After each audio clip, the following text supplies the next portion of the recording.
Hola amigas, hola amigos, ¿qué tal estáis? Yo muy contenta de estar aquí un día más y de que me estéis viendo.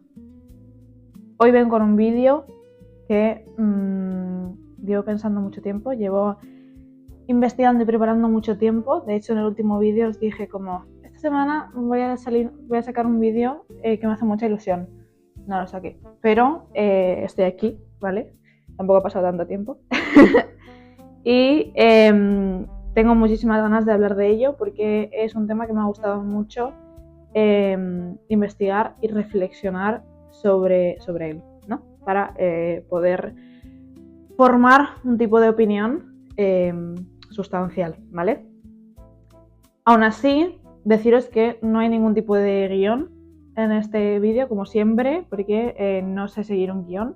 Tengo algunas cosas apuntadas de las que 100% quiero hablar, pero no he sido preparado. De hecho, estoy apoyada en una planta porque no encuentro el trípode. O sea, este vídeo no tiene ningún tipo de preparación. Pero bueno, aquí estamos, no pasa nada. Como habéis podido observar en el título del vídeo, vamos a hablar sobre la muerte del buen gusto. Quiero hacer una introducción al tema, el por qué porque yo creo que estamos viviendo generacionalmente o en sociedad esta pérdida o muerte del gusto estético, sobre todo, y cómo se puede lograr este gusto o no sé, un montón de cosas de las que ya iré hablando porque otra vez no tengo ningún tipo de guión.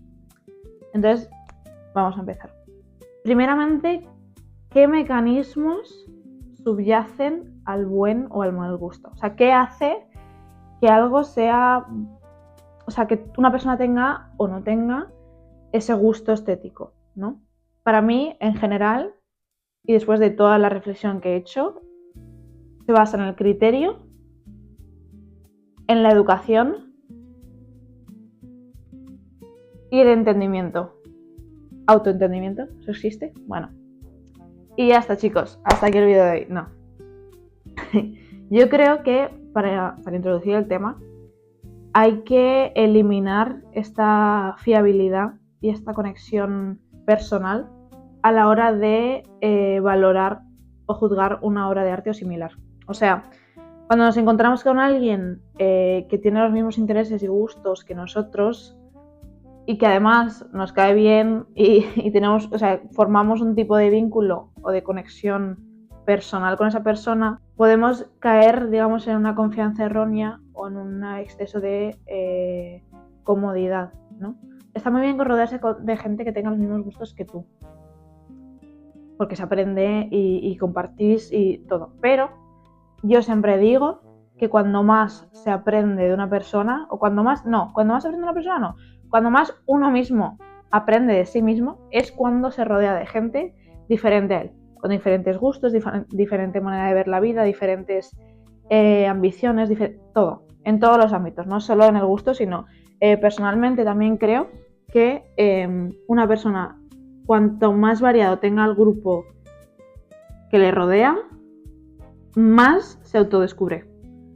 Porque el otro día vi un vídeo, ¿cómo decía? Era una señora, lo pondré por aquí luego, porque no me acuerdo muy bien, pero era algo como que le preguntaban, ¿qué es para usted una persona inteligente?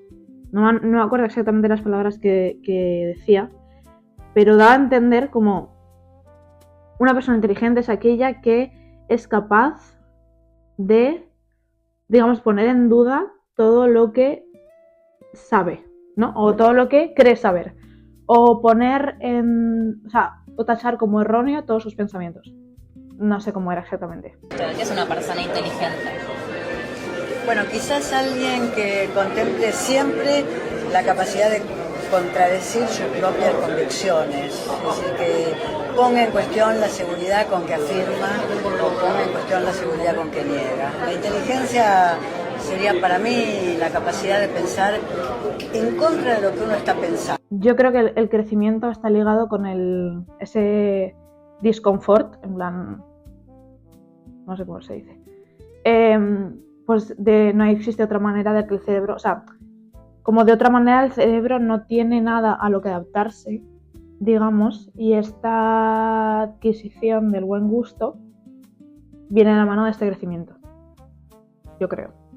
Entonces, ¿cómo adquirir buen gusto? Tengo mucho material del cual he sacado mucha información, pero creo que esto, si no me equivoco, viene de inserto imagen este vídeo de YouTube de un chico que para él decía que habían no dos maneras, sino dos conceptos o digamos dos cosas para adquirir un buen gusto. La primera era la maestría de un tema.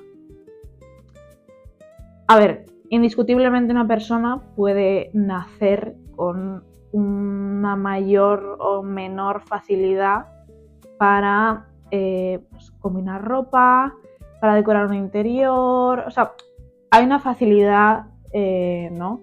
Con la que puedes, o sea, nacer o no, no sé, porque me encuentro un poco repulsada por el concepto de innato para el buen gusto. O sea, yo creo que, y lo decía un profesor mío, siempre le decía que era el gusto, se entrena y se estudia. Yo creo que hace falta una investigación 100%, una investigación sin final, una investigación infinita, que no tiene fin, de un concepto para la hora de dominarlo. Para la hora de, o sea, no puedes tener gusto sin conocer, sin estudiarlo, ¿no? Sin conocer la historia, sin conocer las corrientes, sin conocer... O sea, no existe un buen gusto innato. Existe una facilidad para la captación artística, para mirar una obra de arte, para comprenderla, pero nunca la vas a llegar a comprender y por ende nunca vas a llegar a tener un buen gusto, una manera de distinción sin un estudio previo. Cuando te gusta algo, una corriente o una forma de una manera artística, ¿no? O sea, una manera artística, mal dicho, no sé, como te gusta mucho la pintura, te gusta mucho, o te gustan mucho los coches, no tiene por qué ser todo tan artístico, te gustan mucho los coches, pues empieza a estar atraído hasta ciertos, o sea, empieza a estar atraído a ciertos modelos, a ciertos estilos, ¿no? Y vas investigando sobre ello, adquieres un nivel de distinción y conocimiento que eventualmente te lleva a tener un buen gusto en los coches, ¿no? Pues esto aplicado a todo, ¿no? Es imposible tener buen gusto si no tienes un bagaje sobre el tema, una maestría sobre el tema. Y el segundo punto para adquirir un buen gusto, según este chico, y él obviamente lo corroboro y lo comparto, es el entendimiento de quién eres como persona. Y este, digamos que es como el punto clave, yo creo que es más importante incluso que la maestría sobre el tema. Lo voy a ir hablando durante todo el vídeo, este punto yo creo. Pero si tú sabes quién eres, te entiendes, te has desarrollado y has estado en el proceso de ese desarrollo, no ha sido un desarrollo inconsciente, sino un desarrollo consciente, eventualmente tienes buen gusto. Pero bueno, esto lo voy a dejar un poquito aquí, ¿vale? Y luego hablaré sobre ello. Ahora bien, ¿por qué yo creo que el internet ha arruinado la percepción del buen gusto? O el tener buen gusto, en general. Siempre acabo achacando en todos los vídeos, yo creo que he hecho este tipo de reflexiones más artísticas o bueno, este tipo de reflexiones siempre acabo achacando al internet o a las redes sociales. Es lo que hay. Bueno, a través de procesos, digamos, sociológicos derivados de la globalización, todos vivimos lo mismo. Algo que ya otra vez lo he dicho muchísimas veces, que vivimos todos las mismas cosas, consumimos el mismo tipo de contenido, to an extent, pero bueno, sí. Estamos, digamos, expuestos a unas normas estéticas comunes. ¿Significa esto que tenemos buen gusto? Si todos, digamos, leemos lo mismo, porque es lo que está de moda, lo bueno, digamos, lo bueno, es que es muy famoso, dicen que está muy bien, me lo voy a leer. Si todos leemos lo mismo, vestimos del más o menos, o sea, dentro de una esfera, vestimos igual, decoramos igual, etcétera. ¿Todos tenemos buen gusto? No. Yo creo que la puesta en común de tantas oportunidades o posibilidades, ¿no? puede llegar a arruinar este curso natural de los procesos. O sea, los procesos han muerto en nuestra sociedad. No existe un proceso para llevar a algo, siempre es un inicio y un fin, pero el proceso como que no existe, o al menos no de una forma tan orgánica y natural como debería existir. O sea, si no existiera Internet, o mejor dicho, si no hiciéramos este uso desmesurado del Internet y las redes sociales, dudo mucho que pudiéramos gravitar de una forma tan orgánica y natural entre las distintas tendencias implantadas de esta forma tan sutil, ¿no? O sea, lo que quiero decir es que una persona, de forma natural, no puede saltar de tendencia en tendencia tan velozmente y tarda muchísimo más tiempo en encontrar su estilo. Por eso estoy hablando de lo de el entendimiento de quién eres como persona. Tú no puedes... o sea, obviamente hay un desarrollo de persona en el que vas a cambiar de estilo, vas a cambiar de gustos, pero esto no es de un mes para otro. Sin embargo, ahora mismo, hablando de ropa, por ejemplo, hay tantas y tantas posibilidades o sea, de, no sé, no decirlo, como de cores, que se llaman ahora, ¿no? yo qué sé, el Sirencore, ¿vale? Hoy voy de Sirencore. Mañana voy bueno, mañana no, pero igual dentro de un mes voy de Cottagecore, ¿sabes? En plan, voy saltando de tendencia en tendencia tan distintas, pero de una manera tan inorgánica y nada natural, que es normal que no encuentre nunca mi estilo o no me encuentre, digamos, inclinada a descubrir quién soy. Porque no es algo natural el cambiar tan rápido de gusto o de inclinación hacia una tendencia, ¿no? Viene a que eso, el entendimiento de quién eres como persona o el autodescubrimiento no es algo, ni un proceso veloz ni finito. O sea, ni tiene un fin, ni es o sea, no puede adquirirse de una manera desmesurada, ¿no? En la corriente de las redes sociales y del online vi un estudio mientras hacía esta investigación preliminar de Computer in Human Behavior, que es, pues, no sé si es una web con artículos o un periódico, bueno, X, que habla sobre cómo la exposición de estos gustos y o actividades lúdicas en la web, en internet, en las redes sociales, puede afectar a nuestras preferencias, ¿no?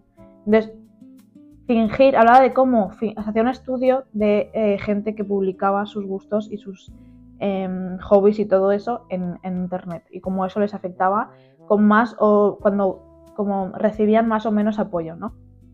Entonces, fingir ciertos gustos por adhesión a una comunidad, digamos, o a unas normas sociales prescritas, acaba afectando o alterando lo que realmente nos gusta. O sea, que esa máscara que igual te pones de cara a la sociedad online puede llegar a afectar lo que a ti te gusta, que eso es algo obvio, ¿no? Pero bueno, hicieron un estudio sobre eso, ¿no?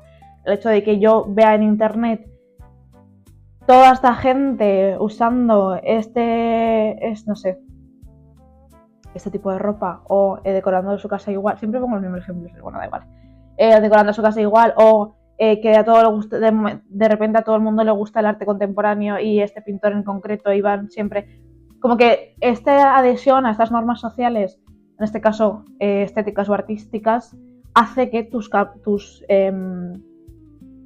gustos cambien, ¿no? O sea, y se adapten y se moldeen a esta pensar global, ¿no? Entonces, la conclusión es que si estás online, en línea, en la web, si usas las redes sociales de una manera desmesurada, no vas a tener buen gusto. El buen gusto está directamente asociado con una búsqueda de experiencias, digamos, de alta calidad.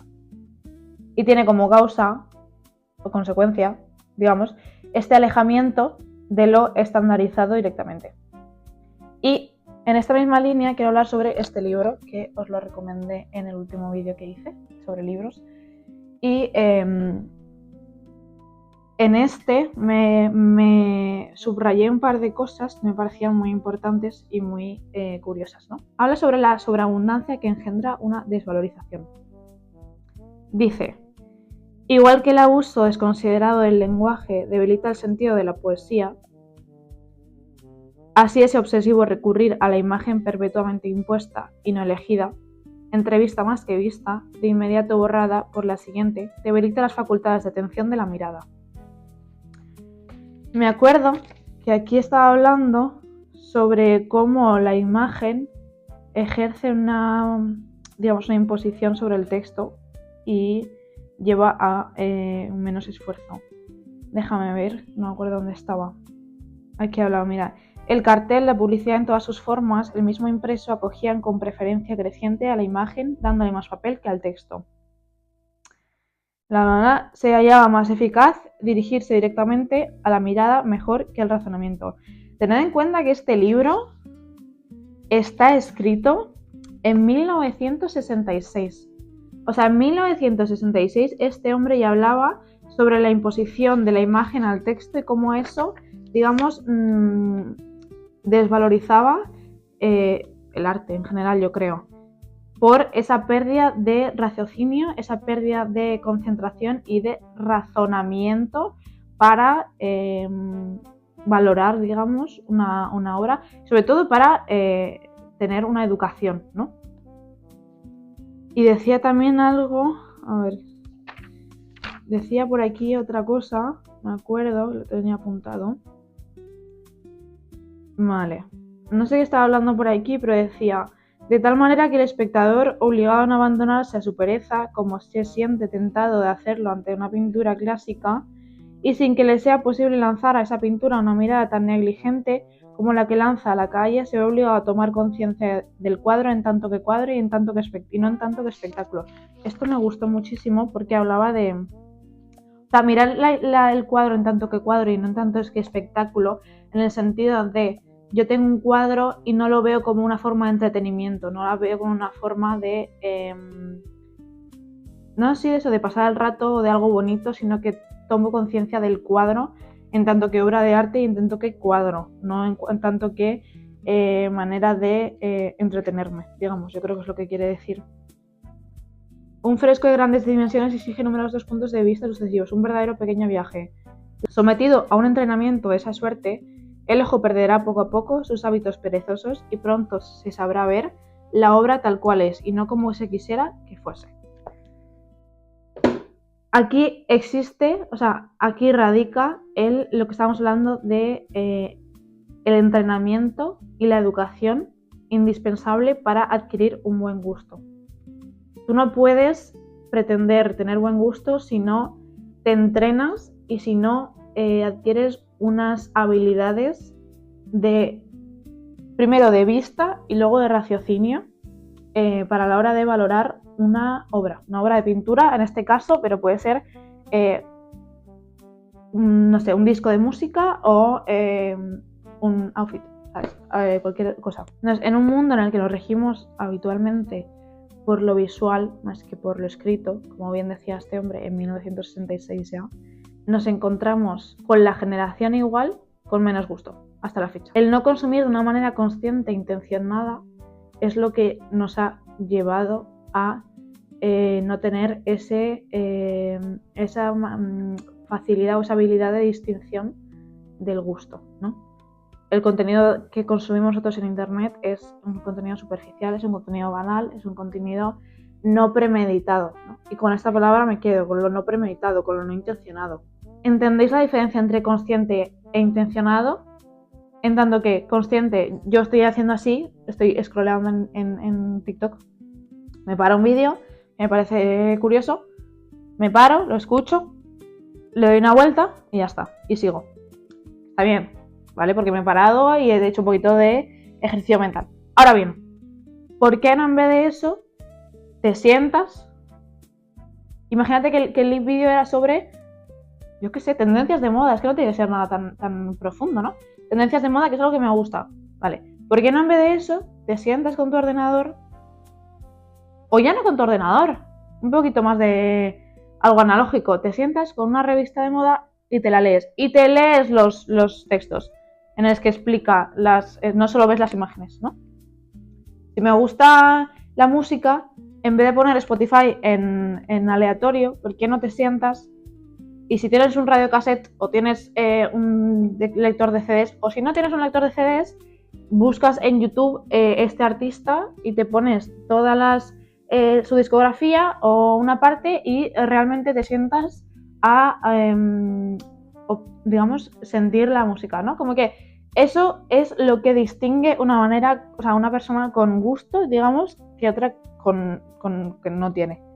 En tanto que las cosas lo hacen de una manera intencionada, obviamente consciente, pero intencionada. Donde está la intención, radica el buen gusto, yo creo. O sea, yo creo que la manera de discernir una persona que tiene, con más o menos gusto, es la intención que le pone a lo que hace. Que, otra vez más, va ligada a el autodescubrimiento y el autoentendimiento de uno mismo, ¿no? O sea, hay una intención, también existe una intención visual y estética y una intención personal, ¿no? Que viene otra vez de ese saber quién eres. Cuando tú a un outfit, por ejemplo, le pones una intención visual estética, puede quedar muy bien. Pero tú te miras y dices, no soy yo. Sin embargo, si le pones una intención personal, es cuando si le pones una intención personal, es cuando realmente te queda bien. O sea, voy a poner imágenes, ¿vale? Por ejemplo, ¿cuál diríais que es la diferencia entre esta persona y esta persona? Las dos llevan más o menos las mismas prendas, digamos, pero una está disfrazada y otra es ella. ¿O qué diferencia entre este interior y este interior? Los dos son minimalistas, los dos tienen la misma gama cromática, pero ¿cuál es la diferencia? Que puedes ver reflejada la intención de la persona. Una persona tiene una intención estética, una intención visual, una intención de quedar bien o estar guapa o seguir una tendencia, y la otra tiene una intención personal, que es me gusta este estilo porque me he conocido, porque he investigado, porque soy yo y lo plasmo en mi interior, en este caso, ¿no? Ahora bien, ¿crees que el buen gusto es algo objetivo? ¿El concepto del buen gusto es algo objetivo o subjetivo? Vamos a hablar de filosofía y vamos a hablar de Kant. Kant bifurca lleva en dos sentidos el concepto del juicio estético en este caso, ¿no? Habla sobre el juicio agradable y el juicio de lo bello. El juicio agradable es en tanto que para mí, en tanto que una experiencia agradable. Es subjetivo, privado y cambia con el tiempo. Me explico. Juicio agradable en tanto que me gusta el chocolate, me gusta el helado de chocolate. Es algo subjetivo, privado porque es mío, ¿vale? En tanto que para mí, y cambia con el tiempo. Hoy me puede gustar una cosa y mañana me gusta otra. Fin, ¿vale? Ya está. Ahora, el juicio bello. Esto ya es un poquito más complicado de entender. Leo. El juicio bello es subjetivo en tanto que la belleza no es propiedad del objeto, sino algo generado por la mera actividad del sujeto. Ea, mí, yo.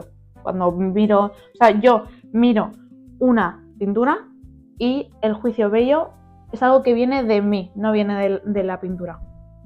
No depende del objeto admirado. Él habla de un subjetivismo público, digamos, en contraposición con el subjetivismo privado del juicio agradable. ¿Por qué? Público en tanto que todos podemos llegar a hacer esa reflexión, ¿vale? El Kant dice que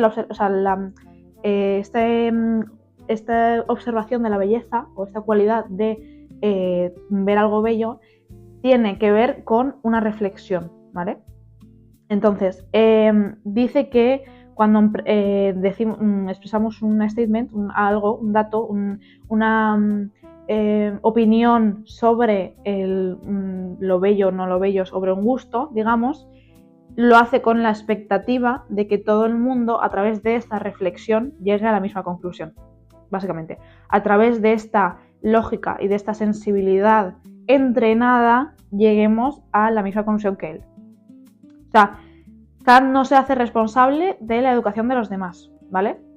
Pero confía en que esta sociedad entrenada, a través de esta reflexión ya mencionada, llegue a la misma conclusión de él, porque es algo público, por eso subjetivo en tanto que público, porque todo el mundo puede llegar a hacer esa conclusión. Podríamos caer, sin embargo, a un tipo de falacia, ¿no? Con este statement, de que no me hago responsable porque tú tienes que saber lo tuyo, pero yo creo que lo que Kant quiere hacer es utilizar una exigencia social y no una certeza lógica, en el sentido de no es tanto utilizar la lógica para llegar a algo, sino lanzar un mensaje de exigencia social para que este entrenamiento y esta reflexión lleven al mismo punto que llega él, ¿no? Así es Kant, ¿vale? Y así os lo he contado. Esta exigencia social viene otra vez por esta necesidad de reflexión, ¿no? O de replantearte las cosas, que es lo que estábamos hablando antes, ¿no? De que una persona inteligente es alguien que se replantea las cosas. Duchamp, que es famoso por el urinal, decía que el gusto es el enemigo del arte. Pero yo creo que el enemigo del arte, en tanto que replantearse todo lo que se sabe de arte, digamos, y al arremeter contra el buen gusto, ¿no? Obligando, en este caso, cuando lanzó el urinal, a obligar a una sociedad, digamos, conservadora de principios del siglo a ver un urinal como objeto artístico, ¿no? Ojo, cuidado, y no se caiga en el ojo perezoso o en el juicio perezoso. Cuando Duchamp dice que el gusto, o sea, es el enemigo que arremete contra el arte, no quiere decir que este arte esté equivocado, digamos, sino esta observadora y juzgadora, ¿no? Mirada, jugadora, no sé si se dice así, jugadora, mirada de aquel observador que la valora, ¿no? Igual que lo decía Kant en lo del juicio bello, ¿no? No es tanto que el cuadro sea el juicio, sino la mirada que se hace sobre él. Creo firmemente, y es innegable, que el gusto estético viene heredado de los clásicos y está encaminado o dictaminado por unas normas estilísticas ya consagradas en el pensamiento y sobre todo en esta educación artística que hemos recibido a lo largo de nuestra vida. No es algo nuevo. Toda la vida, obviamente, el pensamiento y este gusto estético ha sido, influenciado por las normas generalizadas, normas estéticas generalizadas, y sobre todo por las normas también de la academia, ¿no? O sea, en el siglo XVIII estaba el Salón de París. El Salón de París era un salón oficial, digamos, en el que había una defensa de unas normas estilísticas y clásicas de una representación que estaban enseñadas en la Academia de Bellas Artes, ¿no? De París o del mundo entero. Bueno, que por cierto, dato, eran tantas personas las que estaban rechazadas en este salón que 100 años después, más de 100 años después, en 1800 y algo, se creó el Salón de los Rechazados o algo así, por Napoleón. Y habían autores, que lo leí el otro día en el libro de Van Gogh, autores como Van Gogh no sé, pero Monet seguro, estuvieron en este salón. Pero bueno, la cosa es que está claro que venimos, por un pensamiento heredado, ¿no? de nociones estilísticas o artísticas que ya nos vienen de base, ¿no? En nuestra educación y en nuestro alrededor. Está claro que siempre vamos a estar influenciados por un pensamiento que tenemos dentro de nosotros. Sin embargo, y con esto creo que voy a acabar ya, repito la necesidad de replanteamiento y de tratar como erróneo lo establecido, lo que ya sabemos nosotros, de echar la vista atrás o de dar un paso atrás, digamos mejor dicho, y de pensar que todo lo que sabemos es mentira y volver a empezar desde cero. vi un vídeo, y con esto de verdad que ya acabo, vi un vídeo de un señor que me encantó, el canal me encantó, es un canal muy nicho y me da mucha rabia tener que compartir con vosotros, pero como sois mis amigos, me da igual. Y es este hombre de aquí, en especial este vídeo de aquí. Es súper interesante este hombre, la forma en la que habla, la devoción, digamos, y la voluntad que le pone a sus vídeos, súper recomendable que os veáis alguno. Es casi todo sobre pintura, pero bueno. Vale, él echaba la vista atrás a cuando era estudiante, supongo que de arte o de bellas artes o de esto del arte o algo de eso. Y decía, ¿no?, que cuando él era estudiante, lo que empezó a hacer, él recolectaba postales con las 2 o 3, digamos, mejores obras del museo donde había ido. Pues después de un tiempo este hombre tenía una caja de zapatos repleta de estas postales. E intentó, sin valerse, digamos, sin salir de ningún juicio o sin valerse de ninguna regla establecida, digamos, de criterio artístico y sin ningún tipo de juicio, cogerlas todas y escoger, digamos, las 10 mejores, ¿no? Y pues contaba como le costó mucho y sobre todo el no salir de ningún tipo de norma y no pensar en lo que había sido enseñado, sino a través de su propia experiencia, de su propia criterio, ¿no?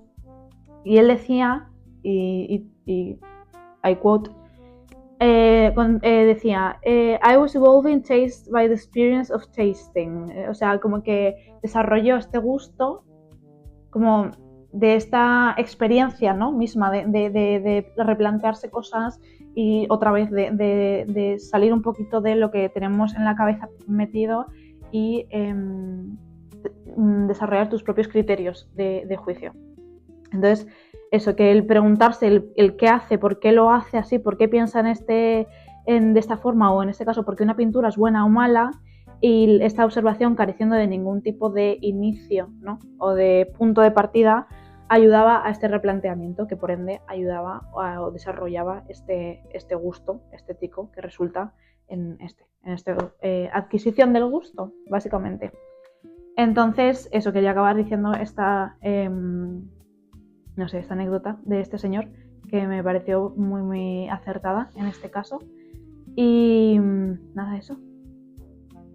Nunca sé cómo acabar los vídeos, la verdad, porque me parece como que siempre corto de raíz y me corto como y podría seguir hablando, pero creo que ya lo he dicho todo. La conclusión es que el gusto estético ha muerto ahora mismo porque ha habido una pérdida de replanteamiento y una pérdida de raciocinio, una pérdida de criterio propio a la hora de escoger lo que nos parece o lo que nos gusta, vamos, por hablar más fácilmente para que se entienda mejor. Y eso, no sé, que sigáis aprendiendo, que sigáis investigando, que sigáis replanteando las cosas y nos vemos en el próximo vídeo, supongo. Gracias por verme, como siempre. Os quiero mucho, amigos. Y nada, eso. Nos vemos en el próximo vídeo.